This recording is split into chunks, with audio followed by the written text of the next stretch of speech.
তো গাইস মেয়েটা গেল কোথায় খুঁজে পাচ্ছি না। ব্যাপারটা হচ্ছে আমসত্ত্ব রাখবো, কৌটো ধুতে পাঠিয়েছিলাম, ঠিক আছে। এবারে মেয়েটা গেল, দেখো মেয়েটা কোথায় এসছে দেখো। আমি আমসত্ত্ব রাখবো, কৌটোটা খুঁজে পাচ্ছি না। তারপরে বলছে ধুতে হবে, বলে ও ধুতে নিয়ে এসছে, ওকে কৌটো আনতে পাঠাতে। ও কৌটোটা ধুবে বলে নিয়ে চলে এসছে, দেখাচ্ছি তোমাদেরকে। এই দেখো এইখানে কৌটো ধুচ্ছে এসে।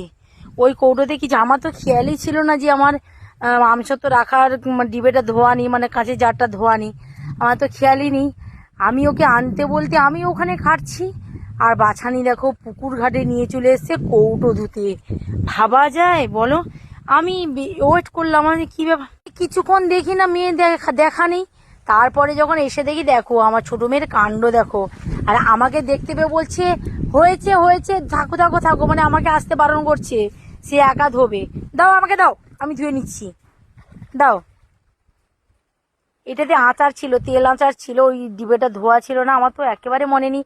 আরো একটা ছিল, সেটাতে তো আর একটা আমসত্ত্ব রেখেছি। দেখেছো বন্ধুরা, দেখো আমার ছোট মেয়ে কত বড় হয়ে গেছে, তাই না? কিন্তু কলে ছিল না জল, টাইম কলে আজকে জল নেই, তার জন্য ও কিন্তু পুকুরে এসছে, নাহলে কিন্তু ও পুকুরে সচরাচর আসে না। পুকুর হাটে কিন্তু আসে না, আমাদের বড় পুকুর মানে জল শেষ, তার জন্য আমাদের এই পুকুরটাতে ব্যবহার হয় এখন। চল চলো আসো, দাও দাও আমাকে দাও। তো মেয়ে তো ধুতেই পারছিল না, ধোবে কি করে, কি মানে তেল আটা ছিল না, এগুলো সব ইয়ে হয়ে গেছে, ভালো করে ধুতে হবে। তারপরে আমাকে বলছে জানো তো মা, আমি তো ধুতেই পারছিলাম না, আর তো তেল বেরোচ্ছে হাউ হাউ করে। আমার মেয়ে বলছে মানে আম তেলে চাপ, এবারে বলছে তেল বেরোচ্ছে হাউ হাউ করে, মানে একটু ফেলে দিলে জল, তেলগুলো জলে ইয়ে হয়ে যায় না, বলছে হাউ হাউ করে তেল বেরোচ্ছে। বাচ্চা তো খুবই, যাই হোক আমার এইটুকু করতে এসে এইটুকু অনেক আমার কাছে। একটু ঘাসের নিচে পাই।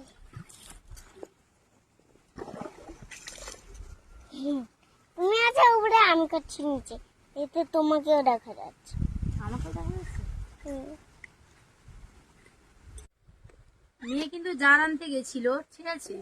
আর আমার কিন্তু এদিকে আমসত্ত্বর বরফিগুলো কাটা হয়ে গেছিল। এই দেখো আমসত্ত্বর বরফিগুলো আমি কেটে ফেলেছি, এবারে তোলার পালা। আমি কেমন তুলবো দেখবে। দেখতে পেয়েছি। আমি কিন্তু লোভ সামলাতে পারছি না, আমি একটু খেয়ে নিচ্ছি, ঠিক আছে।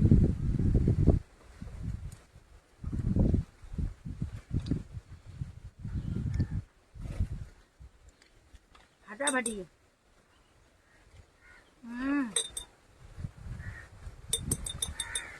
দারুন দারুন, এলাচ দেওয়া আছে না, হেভি হেভি হেভি।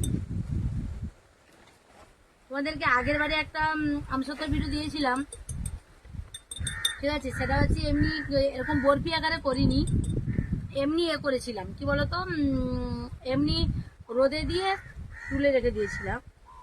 আর এটা হচ্ছে বরফি মতো করে রাখছি, অনেক দিন থাকবে, অনেক দিন। আমি একবারে কড়া করে রেখেছি, অনেক দিন থাকবে, আর তুলতেও সেই মজা।